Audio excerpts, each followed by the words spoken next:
예, 이제 욥기 마지막 부분입니다. 마지막 장이죠. 우리 마지막 챕터입니다. 욥기의 클라이막스에 해당하는 그런 부분이라고 할 수 있죠. 오늘 말씀 보시면 여러분 잘 아시는 것처럼 이 말씀은 욥이 이제 하나님께 하는 말입니다. 5절 말씀을 좀 이렇게 쉽게 풀어보면 이렇습니다. 그러니까 제가 이전까지는 하나님에 대해서 하나님이 어떤 분이시라는 것을 귀로만 들었습니다. 그런데 이제 하나님을 직접 눈으로 이렇게 보게 됐습니다. 지금 이거죠? 한마디로 말하면 이거죠. 5절 말씀이. 자, 그런데 여기서 이제 궁금한 질문이 생기죠. 제가 질문 한 가지 드리겠습니다. 혹시 여러분들 중에서 하나님을 직접 이렇게 눈으로 뵈신 분이 있으신가요? 여러분들 중에서 눈으로 뵈신 분이 있으신가요? 아마 없으실 것입니다. 우리 성경에 보면은 하나님을 이렇게 눈으로 직접 뵀다고 보신 분이 나오나요? 우리 성경에 나오나요?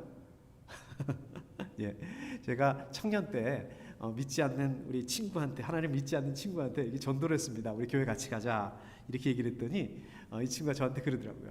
네가 나한테 하나님을 보여주면 내가 교회를 가겠다, 하나님 믿어보겠다, 이제 이렇게 얘기를 한 적이 그 얘기를 들은 적이 있습니다. 그렇죠. 사실 우리가 보는 것만큼, 하나님을 보는 것만큼 하나님의 존재에 대해서 하나님 확실히 계시구나 이렇게 보는 것만큼 확실한 방법이 없을 것 같아요. 이런 말이 있잖아요. 우리 몸이 10이라고 하면 눈이 9랍니다. 그게 무슨 얘기겠습니까? 눈이 그만큼 중요하다.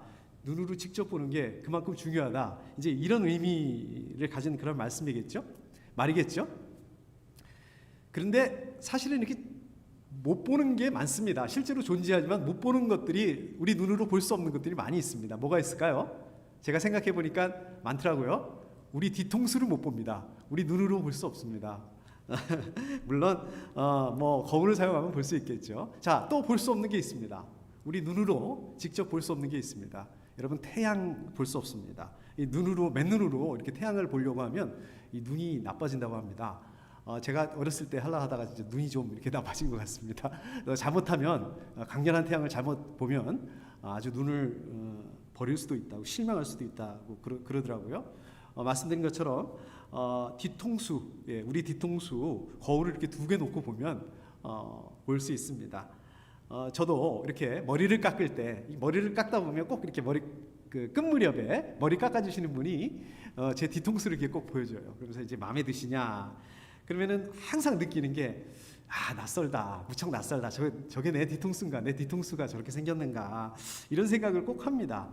아마 평소에 제가 제 뒤통수를 잘 못 보기 때문에 그렇지 않을까 생각이 합니다. 우리 해도 마찬가지입니다. 특수 안경이나 아니면 특수 렌즈 같은 거를 사용하면 볼 수 있습니다. 자, 전혀 안 보이는 것도 있죠. 제가 이렇게 맨눈으로는 못 보는 거를 말씀드렸지만 전혀 안 보이는 것도 있습니다.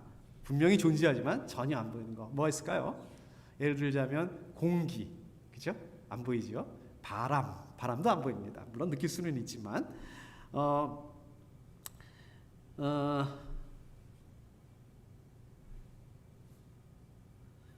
예, 제가 어디를 예, 볼 수는 없지만 분명히 존재하고 또 존재한다는 것을 부정할 수 없는 것들입니다. 자, 그렇다면 우리가 하나님이 어떤 분이시라는 것, 욥이 그랬죠. 하나님이 어떤 분이시라는 것을 그동안 듣기만 했는데, 귀로 들었는데 이제 눈으로 보게 됐다. 자, 이게 무슨 말일까요? 이게 무슨 차이일까요?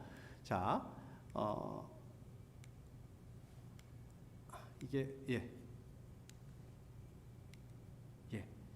귀로 듣는 거하고 눈으로 보는 거하고, 귀로 듣기만 했는데 눈으로 보게 됐다. 그러면 귀로 듣는 거하고 눈으로 보는 거하고 이게 무슨 차이일까요? 자, 이게 뭐가 다를까요? 욥은 오늘 말씀에서, 지금 욥기가 끝나가는 이 말씀에서 왜 이렇게 얘기를 했을까? 하나님께 왜 이렇게 말씀을 드렸을까요? 오늘 이거를 중심으로 해서 말씀을 좀 나눠보도록 하겠습니다. 5절 앞부분에 보면 주님이 어떤 분이시라는 것을 지금까지는 제가 귀로만 들었습니다. 자, 이렇게 얘기를 하죠.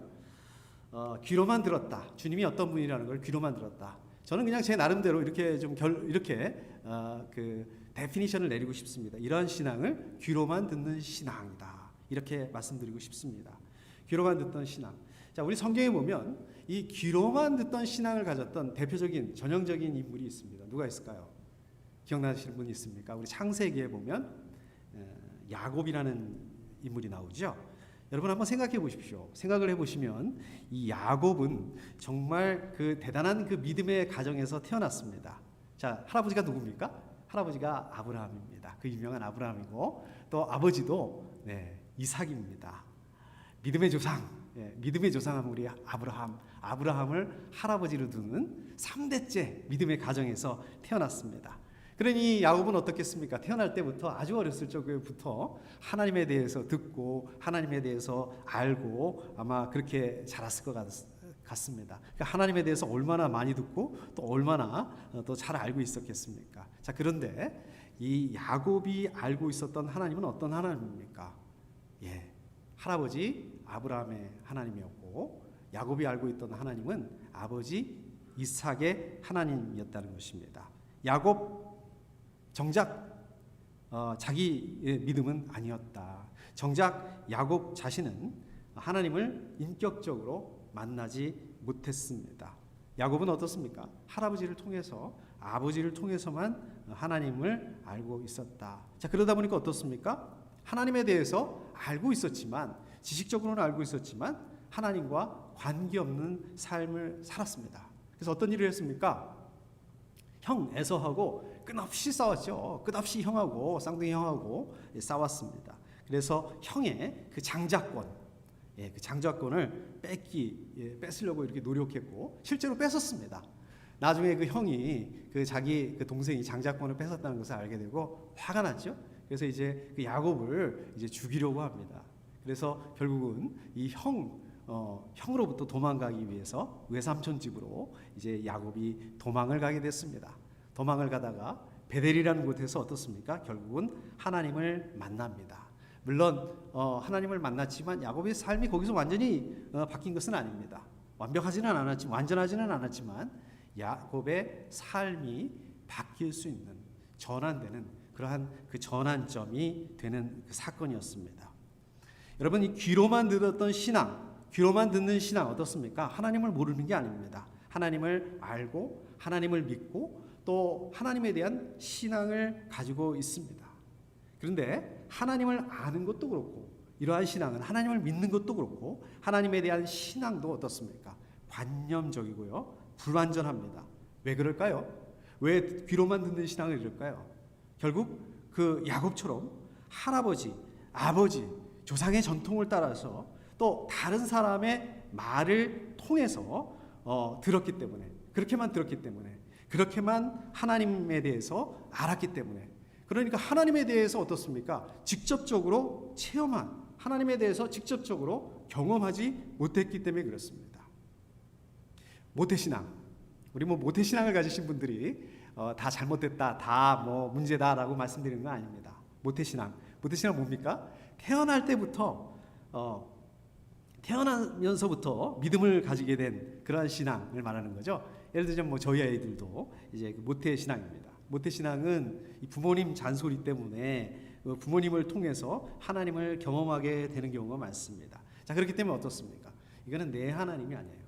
내 하나님이 아니라 부모의 하나님일 뿐일 경우가 많이 있습니다.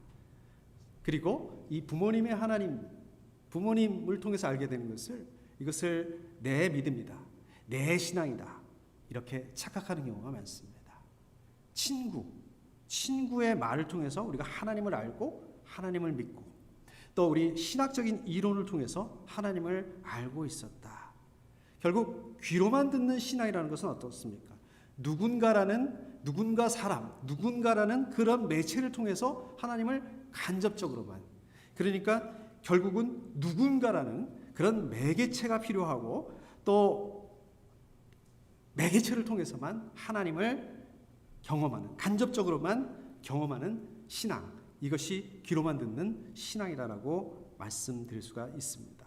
자, 여기에 반해서 5절 뒤에 부분에 보면 그러나 이제는 제가 제 눈으로 주님을 뵙습니다. 자, 이렇게 얘기를 하죠. 이제 눈으로 뵌다 라고 이렇게 얘기를 합니다. 욥이. 이것을 저는 눈으로 보는 신앙, 눈으로 보는 믿음 이렇게 말씀드리겠습니다. 눈으로 보는 믿음은 어떻습니까? 눈으로 보는 믿음은 이제 매개체 없이 중간에 누군가 없이 직접 하나님을 경험하고 하나님을 체험한다는 말씀입니다.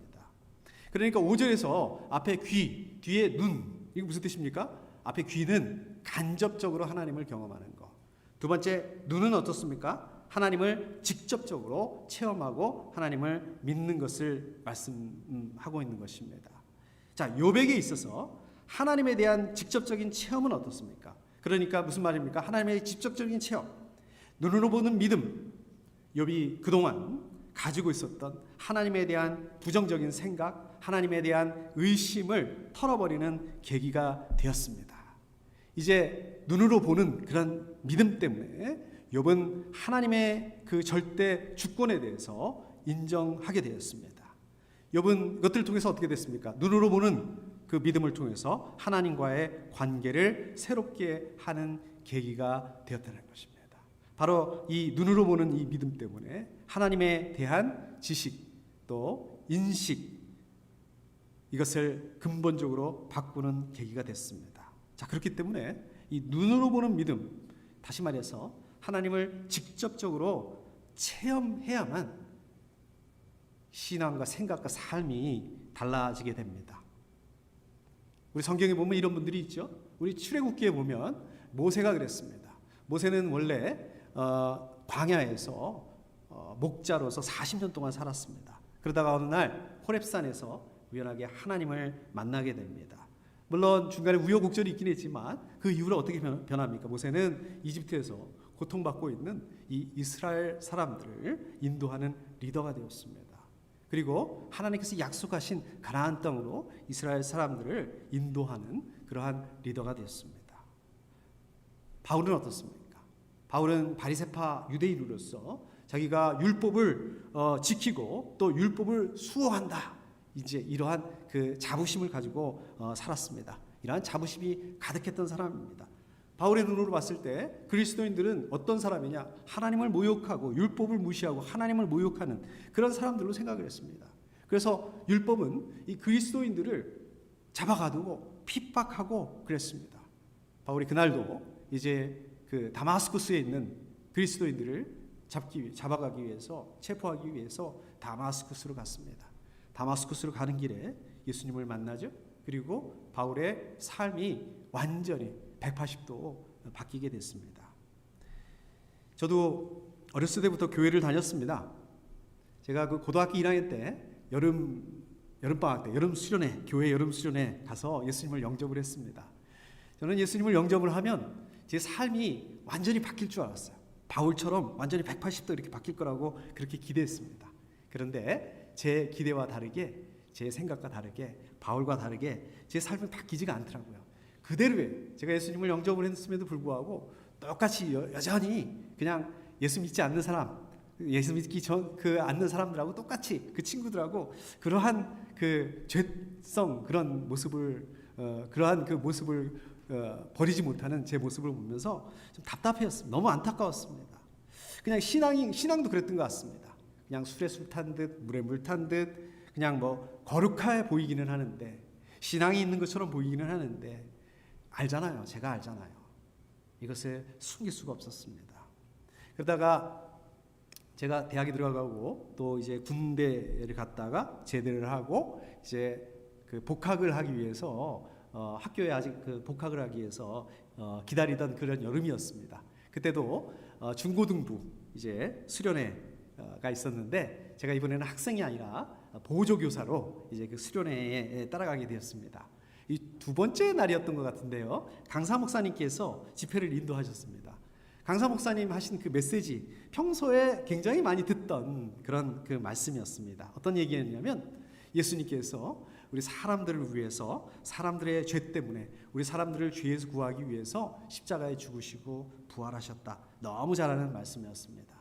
오늘 말씀에서 욥이 얘기한 것처럼 저도 늘상 귀로 듣던 그런 말씀이었습니다. 그날도 학생들 맨 뒤에 앉아서 평소처럼 그 말씀을 듣고 있었습니다. 그 전에 늘상 귀로 들을 때는, 그 말씀을 늘상 귀로 들을 때는, 그러니까 예수님께서 죄에서 우리 사람들을 구하시기 위해서 죽으셨다. 그러나 이게 저하고는 아무 관계없는 그런 느낌이었고요. 이 말씀이 아무런 저한테 감동을 주지 못하는 그런 말씀이었습니다. 이 말씀을 듣고도 저는 아무런 감동을 받을 수가 없었습니다. 근데 그날은 달랐습니다. 그 전에 한 번도 그런 생각을 못했는데 예수님께서 바로 나를 위해서 죽으셨구나. 나를 죄에서 구하기 위해서 십자가에 죽으셨구나. 이런 마음이 드는 거예요. 그리고 이 말씀이 저한테 아주 감동으로 다가왔습니다. 저는 그 전에 한 번도 제가 죄인이라고, 물론 교회에서는 그렇게 배웠지만 제가 제 마음속으로 깊이 제가 죄인이라고 인정해 본 적이 없습니다. 제가 죄인이라고 생각하지 않았습니다. 그런데 그 자리에서 나는 죄인이구나 고백하게 됐습니다. 제가 평소에 좀 이렇게 잘 울지 않는, 슬픈 영화를 보도 이렇게 눈물을 흘리지 않는 그런 스타일인데 그날은 저도 모르게 눈물이 너무 흘러가지고 주체할 수 없는 그러한 경험을 했습니다. 그리고 제가 그렇게 결단했습니다. 이제 제가 저 자신을 위해서 사는 게 아니라 하나님을 위해서 살겠다. 저를 위해서 십자가에 죽으신 예수님을 위해서 사는 삶을 살겠다. 이렇게 고백을 했습니다.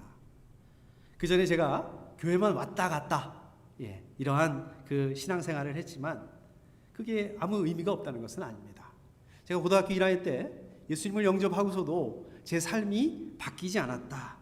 그렇다고 해서 그게 아무 의미가 없다는 말씀 아닙니다. 그게 아닙니다.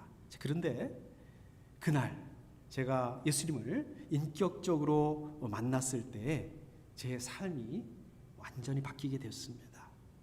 오늘 말씀 그 욥의 고백과 같이 그 전에 제 삶은 귀로만 듣던, 하나님에 대해서 귀로만 듣던 신앙을 가졌었다면, 그동안 하나님을 직접 체험하지 못하는, 하나님을 직접 경험하지 못하는 그러한 신앙을 가졌었다면, 그러한 믿음을 가졌었다면 그 후에는 눈으로 보는 믿음, 하나님을 직접 체험하게 되고 경험하게 되는 그러한 전환점이 되었습니다. 클라이맥스와 같은 그런 순간이었습니다. 여러분들도 아마 저하고 비슷한 그러한 체험이 있으실 것이라고 믿습니다. 그런데 반대로 우리 주변에 보면 그런 분들 많이 계시잖아요. 우리 집안이 몇 대째 믿음의 신앙의 집안이다. 또 내가 모태신앙이다. 또 신앙생활 몇십 년 했다. 이 중요합니다. 이것도 굉장히 중요합니다. 근데 중요한 거는 우리가 하나님을 직접 체험했는가, 그런 경험을 가졌는가. 아직 하나님을 직접 체험하지 못하고 누군가를 통해서, 아니면 종교적인 전통을 통해서, 아니면 신학적인 그런 이론을 통해서 그냥 하나님을 우리 그냥 이론적으로, 관념적으로 그렇게만 알고 있느냐. 이것은 어떻게 보면 하나님을 믿는다라고 착각만 하고 있는 것가 아닌지 모르겠습니다. 그런 신앙으로 물론 중요합니다. 그러나 우리가 그러한 신앙의 그 수준에 우리가 만족하고 있다면, 그래서 그냥 우리가 신앙은 없지는 않습니다. 분명히 있습니다. 그러나 우리 신앙이 물에 물 탄 듯 거룩해 보이는데 거룩하지 않고, 신앙이 있는 척 보이는데 그러나 우리 이것을 숨길 수가 없다는 것입니다. 하나님을 직접 체험하게 되면, 또 눈으로 보는 믿음을 가지신 분들은 우리 생명새 가족들처럼 벌써 눈빛이 다릅니다. 여러분들은 어떻습니까? 생각하고 행동하는 것, 삶이 다를 수밖에 없습니다. 여러분들 중에 아직 우리가 이거를 경험하지 못한 분들이 계시다면 눈으로 보는 믿음, 이것을 사모하실 수 있기를 축복합니다. 자, 그런가 하면 우리 6절, 6절에 보면 이렇게 되어 있죠. 제가 다시 한번 읽어보겠습니다. 그러므로 저는 제 주장을 거두어 드리고 티끌과 잿더미 위에 앉아서 회개합니다. 자, 이 말씀은 그 5절의 뒷부분이 이 말씀이죠. 그러나 이제는 제가 제 눈으로 주님을 뵙습니다. 그러니까 하나님을 눈으로 본 그러한 결과로 그 눈으로 보는 믿음을 가지게 된 그 결과로서 삶의 변화, 삶의 열매라고 이렇게 말씀드릴 수 있습니다. 자, 그러면 그 하나님을 눈으로 봤을 때 그 삶의 변화, 삶의 열매는 뭘까요? 6절에 보니까 욥이 이렇게 말하죠. 티끌과 잿더미 위에 앉아서 회개합니다. 이렇게 얘기를 합니다. 여기 보면은 티끌과 잿더미는 뭘 말씀하고 있는 것입니까? 이거는 그 유대인들의 전통적으로 비탄, 슬픔, 회개, 이것을 상징하는 말입니다. 자, 그 다음에 끝에 회개합니다. 이 회개한다, 이 의미는 뭡니까? 우리 잘 아시고 있는 것처럼 원어적인 의미를 보게 되면 과거에 대해서, 과거의 잘못, 과거의 삶에 대해서 슬퍼하고 애통한다, 이런 의미를 가지고 있는 것입니다. 그런데 그 의미뿐만 아니라 회개한다, 이 의미는 자기 생각과 또 자기 마음과 태도를 완전하게 바꾸겠다, 철저하게 삶의 변화에 대한 결단을 포함하고 있는 것입니다. 자, 그러면 욥이 회개한 것은 뭘까요? 자, 하나님을 만나고 하나님을 눈으로 직접 뵙게 되고, 자, 욥은 뭐를 회개했을까요? 이 앞에까지 계속 나오죠. 우리 친구들, 욥의 친구들이 계속 나오죠. 네가 뭔가 분명히 잘못했을 거야. 네가 분명히 무슨 죄를 졌을 거야. 이걸 뭐라고 얘기를 합니까? 좀 어려운 말로 인과응보의 틀을 가지고 이 친구들이 지적을 하잖아요. 그런 범죄에 대한 회개는 아니었던 것 같습니다. 우리 앞에 31장에 보게 되면 욥이 거기에 대해서 부정하죠. 자기는 도덕적으로, 윤리적으로 범죄한 게 없다, 잘못한 게 없다, 이렇게 얘기를 하지 않습니까? 지금까지, 그러나 욥이 지금까지 가졌던 하나님의 태도는 어땠습니까? 욥은 하나님에게 대해서 이렇게 얘기를 했습니다. 아, 의인이 고통을 받고 있고 악인은 오히려 잘 나가는 이러한 상황이 맞습니까? 이러한 그 모순적인 상황을 보면서 정말 하나님 공의로우신 분 맞습니까? 하나님의 공의에 대해서 의문을 가지고 있었던 것입니다. 자기에게 닥친 고난, 정말 아무 이유 없이, 이유를 알 수 없는 이 고난에 대해서 하나님 좀 나한테 설명해 주셔야 되는 거 아닙니까? 좀 해명해 주셔야 되는 거 아닙니까? 이런 태도를 가졌었죠. 이게 어디 욥만 그렇습니까? 자, 욥의 입장에서 보면 이해가 갑니다. 욥의 입장에서 보면 맞아요. 근데 욥이 한 가지 간과한 게 있습니다. 보지 못한 게 있습니다. 그게 뭘까요? 욥이 하나님께 자기의 그 고난의 이유를 물으면서 항변하기 이전에 어떻게 해야 되는 거예요? 피조물로서 절대 주권을 가진 하나님을 인정했어야 된다는 것입니다. 그런데 욥은 하나님 앞에서 자기가 고난당하는 그 이유를 좀 알 수 없다는 그것 때문에 항변하고 하나님 원망하고 이렇게 했다는 것입니다. 자, 그런데 어떻게 되는 거예요? 하나님을 뵙게 되니까, 하나님을 뵙게 됐는데 하나님께서도 그러죠? 하나님께서도 어떻습니까? 욥이 질문하고 항의하고 도대체 아무 잘못도 없는 나한테 왜 이런 고통과 어려움을 주십니까? 여기에 대해서 좀 설명해 주세요. 해명해 주세요. 거기에 대해서 말씀하지 않으세요. 욥기에 보면 그 부분에 대해서 말씀하지 않으십니다. 다만 어떻게 얘기하십니까? 하나님이 어떤 분이시라는 거, 하나님의 절대 주권과 섭리에 대해서 말씀하십니다. 설명 안 해주시고 그것만 말씀해 주세요. 그런데도 이 하나님을 눈으로 뵙게 되니까 욥의 태도가 회개할 수밖에 없는, 그 전에 자기의 태도에 대해서 회개할 수밖에 없게 됐다. 자, 그 다음에 또 하나 있습니다. 욥은 무엇을 회개했을까요? 욥이 그동안에 자기가 살아온 그 의로운 삶에 대한, 의로운 삶에 욥 스스로, 욥이 집착했던 것에 대한 회개라고 볼 수 있습니다. 욥이 하나님을 눈으로 직접 뵙기 전까지, 그러니까 눈으로 보는 믿음을 가지기 전에는 어떤 삶을 살았을까요? 정말 그 도덕적인, 그것을 의로운 삶이다, 이거는 상당히 가치 있는 그런 삶이다라고 평가하고 실제로 또 그러한 삶을 살았습니다. 도덕적으로 의롭고 윤리적으로 살기 위해서 노력했다는 거예요. 실제로 욥기 31장을 보면 어떻습니까?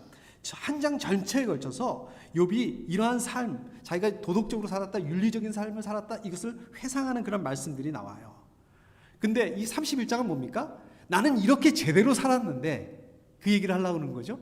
왜 나한테 하나님께서 이렇게 어려운 그런 고통을 주시는 거야?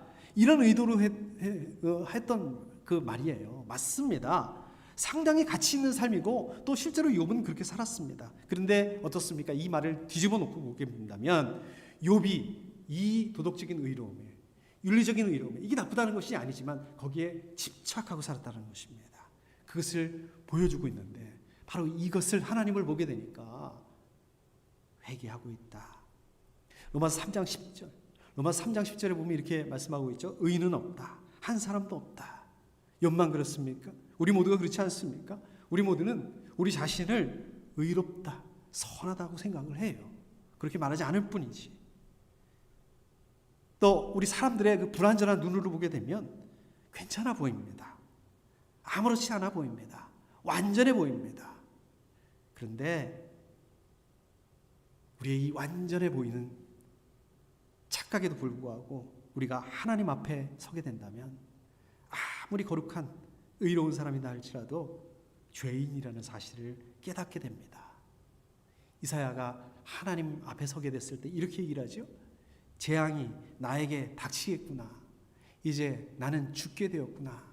나는 입술이 부정한 사람인데 입술이 부정한 백성 가운데 살고 있으면서 왕이신 만군의 주님을 만나 뵙다니, 이렇게 얘기를 합니다. 이사야가 하나님 앞에 서 보니까 자기가 얼마나 큰 죄인이라는 사실을 발견했기 때문에 이렇게 말하고 있습니다. 그런데 이사야는 이 사건을 시작으로, 이 사건이 시작점이 돼서 하나님께서 이사야를 거룩하게 하세요. 기억나시죠? 뭐 숯불을 입에다 대고 어쩌고 저쩌고. 네. 그리고 어떻습니까? 예언자로서 삶을 감당하기 시작합니다. 여러분들도 어떻습니까?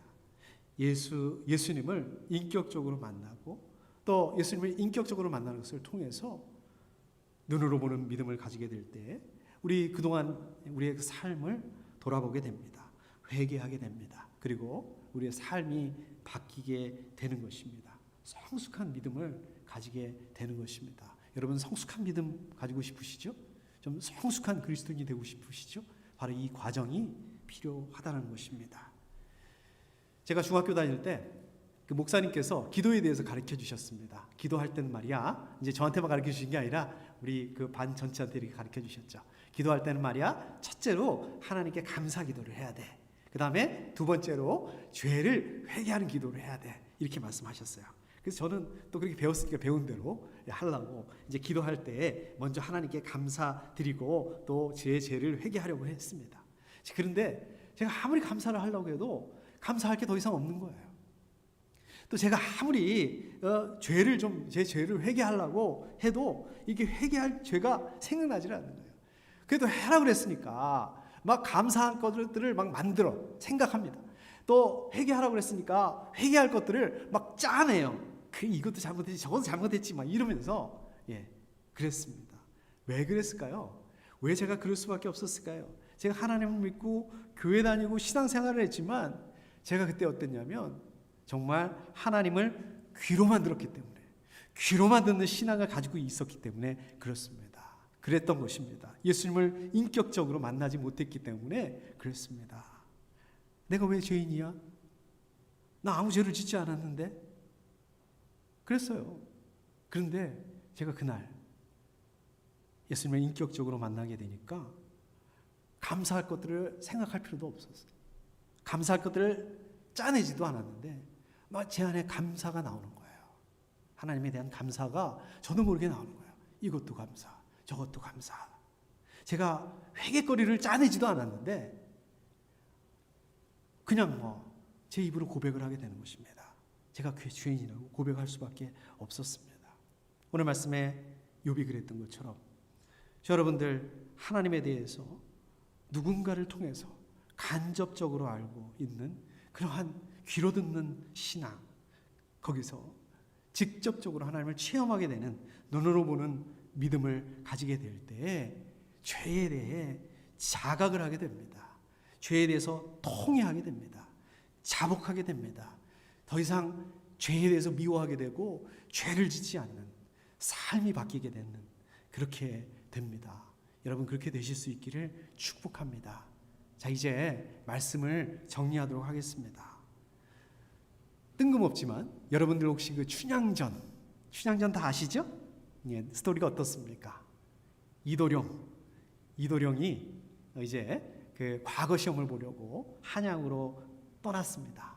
근데 그 사이에 우리 변사또께서 춘향이에게 수청을 들게 하죠. 근데 춘향이가 이거를 거절합니다. 거절했다가 이것을 거절했다는 이유로 춘향이가 어려움을 당하게 됩니다. 기가 그냥 그 감옥에 옥에 갇히게 됐죠. 그런 신세가 됐죠.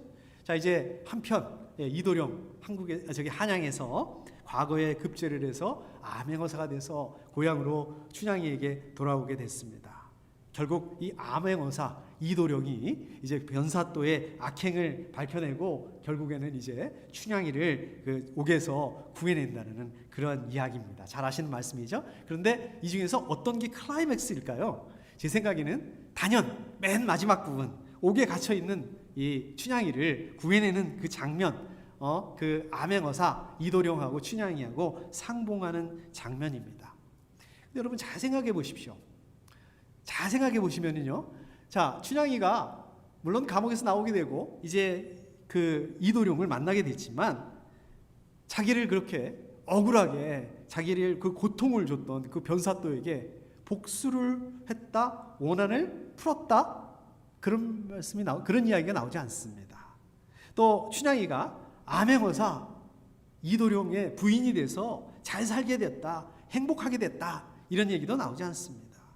자, 그러면 이 고통 가운데 있던, 어려운 가운데 있던 춘향이가 이제 행복하게 된 이유는 뭘까요?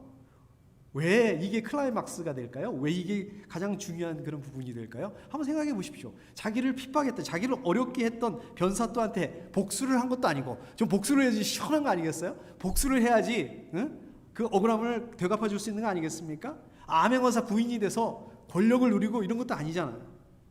결국 뭡니까? 춘향이가 이도령을 만났다는 이 자체가, 이 자체가 문제를 해결할 수 있게 되는 말 그대로 클라이막스가 되는 것입니다. 저는 오늘 말씀을 보게 될 때 이 춘향전 바로 이 부분이 떠오릅니다. 클라이막스가 떠오릅니다. 욥의 문제를 해결할 수 있었던 것. 여러분 지금 현재 42장 5절 6절 지금 현재 욥의 문제는 해결된 게 아무것도 없습니다. 그냥 그 뭐 재산도 다 잃은 상태, 자녀도 다 잃은 상태, 건강도 다 잃은 상태, 그냥 땅바닥에 주저앉아서 그 피부병 때문에, 가려움증 때문에 벅벅 긁고 있는 그 상태, 제 위에 앉아 있는 그 상태입니다. 그럼에도 불구하고 어떻게 고백하고 있습니까? 이렇게 고백하고 있습니다. 제가 다시 한번 읽어보겠습니다. 주님이 어떤 분이시라는 것을 지금까지는 제가 귀로만 들었습니다. 그러나 이제는 제가 제 눈으로 주님을 뵙습니다. 이겁니다. 저 여러분들 마찬가지 아니겠습니까? 저 여러분들 문제가 많죠. 많은 문제를 가지고 있습니다. 기도 제목도 가지고 있습니다. 어려움, 고통. 자, 그렇다면 이거를 해결할 수 있는 방법이 뭘까요? 하나님 믿고 하나님에 대한 신앙을 가지는 거 중요합니다. 맞습니다. 그런데 귀로만 듣는 신앙, 몇 대째 예수 믿는 집안, 몇십 년 교회 다녔고 중요합니다. 필요합니다. 그런데 여기에 만족하고 여기에 머무르고 이제 이 자체가 신앙이 돼버려요. 이 자체를 믿어버려요. 하나님이 아니라. 안 됩니다. 더 이상 하나님을 할아버지, 아버지, 부모님, 친구를 통해서 간접적으로 만나는 게 아니라 신학적인 지식을 통해서 그냥 하나님을 지식적으로, 이론적으로, 관념적으로 불완전하게, 어슴푸레하게 아는 것도 아니고 모르는 것도 아니고 거기서 만족하는 것이 아니라 예수님을 인격적으로 만날 수 있어야 됩니다. 더 이상 귀로만 들었던 신앙이 아니라 이제 눈으로 보는 믿음, 그것을 가질 수 있어야 됩니다. 자, 그렇다면 여러분들 어떻게 하면 눈으로 보는 믿음을 가질 수 있을까요? 좀 나도 그렇게 하고 싶어요. 어떻게 해야지 그렇게 할 수 있을까요? 어떻게 해야 될까요? 먼저 여러분 눈으로 보는 믿음을 가져야겠다. 내가 그러한 신앙을 가져야 되겠다. 결단할 수 있어야 됩니다. 소망할 수 있어야 됩니다. 기도할 수 있어야 됩니다. 하나님, 저한테 눈으로 볼 수 있는 이러한 믿음을 주십시오. 기도할 수 있어야 됩니다. 기도한다고 될까요? 됩니다. 마태복음 7장 11절에 이렇게 말씀하고 있습니다. 너희가 악해도 너희 자녀에게 좋은 것을 줄 알거든 하물며 하늘에 계신 아버지께서 구하는 사람에게 좋은 것을 주시지 않겠느냐, 이렇게 말씀하고 있습니다. 그래서 저 여러분들, 눈으로 보는 믿음, 이것을 소망하시고 사모하고 이거를 위해서 기도하실 수 있어야 됩니다. 기도하셔야 됩니다. 날마다 하나님의 말씀을 사모하셔야 되는 거예요. 날마다 하나님의 말씀을 읽고 묵상하고, 하나님의 말씀이 저 여러분들의 삶에서는, 교회에서는 하나님의 말씀 보고 또 우리 삶에서는 우리 마음대로, 그게 아니라 저 여러분들의 실제 삶에서 이게 관념이나 이론이나 지식으로 끝나는 게 아니라, 이제 뭐 나는 구원 받았으니까, 이제 나는 구원을 받았으니까 그냥 어떻게 살면 어때? 그게 아니라 하나님의 말씀이 저 여러분들의 삶의 실제 삶에서도 실제가 될 수 있어야 됩니다. 그래서 놓고 기도할 수 있어야 됩니다. 함께